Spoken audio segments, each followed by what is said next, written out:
महाराष्ट्रातील असा गड ज्या ठिकाणी आपल्याला सर्वात उंच जिने बसवलेले दिसतात, जो की आहे शिरपुंजाचा भैरवगड.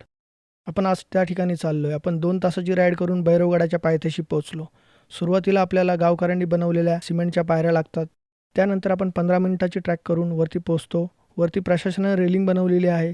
या रेलिंगच्या आधारे तुम्ही सुरक्षित वर जाऊ शकतात आणि सुरुवातीला आपल्याला हे जिने लागतात, जे की महाराष्ट्रातील कोणत्याच गडावर एवढे लांब जिने बसवलेले नाही. आपण एक अर्धा तासाची ट्रॅक करून खिंडीत पोहोचतो.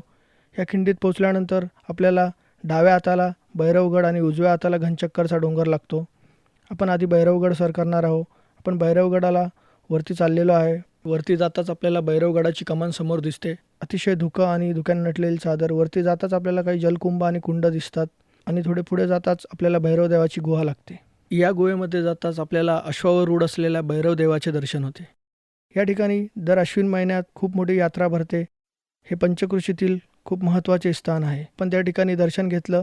गडावर आपल्याला काही विरगळ देखील बघायला मिळतात, ज्याला शेंदूर लावलेला आहे. सध्या गडावर माकडांचा सुद्धा वावर आहे. पण दर्शन घेऊन घनचक्करच्या दिशेने वरती चाललो. घनचक्कर हे महाराष्ट्रातील 3ऱ्या क्रमांकाचे सर्वात उंच शिखर आहे. वरती धुकं दाट असल्यामुळे आपण आपली घनचक्करची ट्रॅक कॅन्सल करून आता आपण घरच्या दिशेने खाली उतरतोय. तर तुम्ही देखील या शिरपुंजाच्या भैरवगडाला भेट द्या. अशा नवनवीन ट्रॅकसाठी आपल्या चॅनल नक्की फॉलो करा. सर्वांना जय शिवराय.